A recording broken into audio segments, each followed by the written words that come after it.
প্রতিভা চারিদিকে আছে এবং আমরা সেটাকে জাস্ট একটু এক্সপ্লোর করতে হবে। তো এক্সপ্লোরার দরকার, আমাদের টিম সেটা এক্সপ্লোর করছে। বাংলার ক্রীড়া প্রশাসনের পরিচিত মুখ, মাঠের বাইরেও যার পরিচয় একজন সমাজসেবী, শিক্ষাবিদ এবং সংগঠক হিসেবে, তিনি ডক্টর মঈন বিন মাকসুদ। কলকাতায় হার্ভার্ড হাউস গ্রুপের উদ্যোগে আয়োজিত সম্মাননা ও পুরস্কার প্রদান অনুষ্ঠানে আবারও উঠে এলো তার কাজের স্বীকৃতি। অনুষ্ঠানে উপস্থিত থাকতে না পারলেও ভিডিও বার্তায় পশ্চিমবঙ্গ সরকারের মন্ত্রী ক্ষুদিরাম টুডু সংস্থার মানবিক উদ্যোগের প্রশংসা করেন এবং বিশেষভাবে শুভেচ্ছা জানান ডক্টর মঈন বিন মাকসুদকে। শুধু দেশেই নয়, বিদেশের মাটিতেও তার কাজ পেয়েছে স্বীকৃতি। কয়েকদিন আগে ইংল্যান্ডে ক্যাপিটাল কিডস ক্রিকেটের পক্ষ থেকে সংবর্ধিত হয়েছেন তিনি। বর্তমানে ইংল্যান্ডে ভিক্টোরিয়া ক্লাব, অ্যালবার্ট ক্লাব এবং হার্ভার্ড হাউস স্কুলের পরিচালনার সঙ্গে যুক্ত মঈন। প্রবাসী থেকেও নতুন প্রজন্মের খেলোয়াড় তৈরি এবং ক্রীড়ার প্রসারে নিরলসভাবে কাজ করে চলেছেন। তবে তার পথ চলার শিকড় কলকাতার ময়দানেই। মোহামেডান স্পোর্টিং ক্লাবের প্রাক্তন ক্রিকেট সচিব হিসেবে দীর্ঘদিন দায়িত্ব পালন করেছেন তিনি। 2014 সালে ক্লাবের এক কঠিন সময়ে ক্রিকেট সচিবের পাশাপাশি সাধারণ সম্পাদকের অতিরিক্ত দায়িত্ব সামলাতে হয়েছিল তাকে। সেই সংকটকালে তার নেতৃত্ব, সাংগঠনিক দক্ষতা এবং সহযোগিতা সাদা কালো শিবিরকে গুরুত্বপূর্ণ সমর্থন জুগিয়েছিল। আজও ক্রীড়া প্রশাসন, শিক্ষা ও সমাজসেবার ক্ষেত্রকে এক সুতোয় বেঁধে এগিয়ে চলেছেন মঈন বিন মাকসুদ। তার লক্ষ্য একটাই, একটি সুস্থ, শিক্ষিত ও শক্তিশালী সমাজ গড়ে তোলা। আর সেই লক্ষ্য নিয়েই দেশ বিদেশে ছড়িয়ে দিচ্ছে ইতিবাচক পরিবর্তনের বার্তা। এই প্রয়াসটা অ্যাকচুয়ালি যখন আমি প্রথমবার মোদিজির বক্তব্য শুনলাম যে মাইনরিটি বলে তো ভারতবর্ষে কেউ নেই, আমরা সবাই মেজরিটি, সবাই সবকা সাথ সবকা বিকাশের একজন পার্টনার। তো সেই উদ্যোগটাকে আমরা একটা রূপ দিতে চেয়েছিলাম, যে রূপে আমরা এই পুরো অনুষ্ঠানটাকে নিয়ে যেতে পেরেছি। সত্যি কথা বলতে গিয়ে আমাদের সমাজে, আজকে আপনি দেখুন জৈন সমাজের লোক এসছেন, আমাদের এখানে পাঞ্জাবি সমাজের লোক এসছেন, আমাদের এখানে মুন্ডা পাঞ্জাবি সমাজের লোক এসছেন, মুসলিম সমাজের লোক এসছেন, খ্রিশ্চান সমাজের লোক এসছেন। আমরা চেয়েছি প্রত্যেককে যেন অ্যাটাচমেন্ট করে দেবো, প্রত্যেকের সবাই।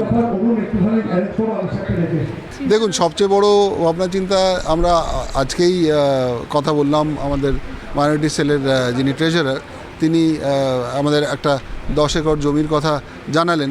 তো আমাদের নেক্সট একাডেমি বাঁকুড়ায় হবে এবং বাঁকুড়ার আদিবাসী সমাজ থেকে আমরা ক্রিকেটার তুলে আনবো এবং ফুটবলারও তুলে আনবো। হার্ভার্ড হাউস স্পোর্টস তো শুধু ক্রিকেটার নয়, এটা ফুটবল, ব্যাডমিন্টন এবং টেনিস, আমরা এই 4টে খেলা এখন খেলি।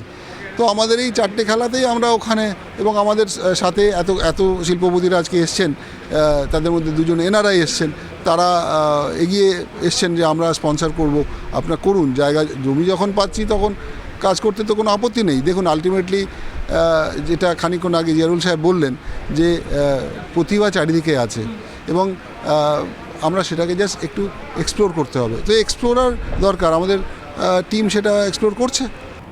খুব সুন্দর উদ্যোগ হার্ভার্ড হাউস এবং তার যে খেলার যে স্পোর্টসের যে অ্যারেঞ্জমেন্টটা দেখলাম, সব থেকে ভালো অ্যারেঞ্জমেন্ট আমার কাছে মনে হলো।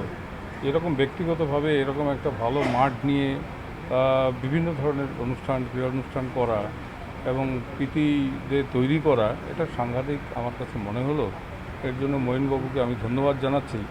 পাশাপাশি এটাও জানাচ্ছি যে আমরা পশ্চিমবঙ্গ সরকারের পক্ষ থেকে, আমাদের সরকার চায় এই জাতীয় আরও জেলায় জেলায় এই জাতীয় কিছু হোক, যাতে এটার জন্য গ্রামগঞ্জে আমরা ছড়িয়ে দিতে পারি।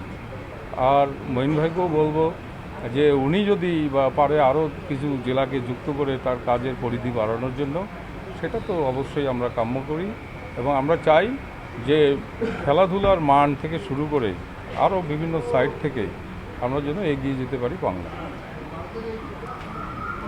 অনেকে আছে পয়সার অভাবে খেলতে পারে না বা তারা স্পোর্টসের সাথে যুক্ত, তাদের জন্য কি ভেবেছে? দেখুন, পয়সা কোনো বাধা হয়ে দাঁড়ায় না। যে কোনো একটা কাজ যদি শুরু করা যায়, পয়সার কোনো বাধা হয়ে দাঁড়ায় না, যদি সেটার সৎ সাহস থাকে। সাহস দেখাতে হবে, উদ্দীপনা থাকা চাই। সব সাইড ঠিক আছে, শুধু পয়সা নেই এরকম বললে হবে না। পয়সা যোগাবে, নিশ্চিত গৌরী সেনেই যোগাবে। এদিন অনুষ্ঠানে প্রধান অতিথি হিসেবে উপস্থিত ছিলেন বিজেপির সংখ্যালঘু মোর্চার সভাপতি আলী হোসেন। তিনি সমাজের পিছিয়ে পড়া মানুষের উন্নয়নে হার্ভার্ড হাউস গ্রুপের ভূমিকার প্রশংসা করেন। এদিন ডক্টর মঈন বিন মাকসুদ জানান, একটি সুস্থ শক্তিশালী সমাজ গড়ে তোলাই তাদের মূল লক্ষ্য এবং সেই লক্ষ্যকে সামনে রেখেই ভবিষ্যতেও বিভিন্ন সামাজিক কর্মসূচি তারা চালিয়ে যাবেন।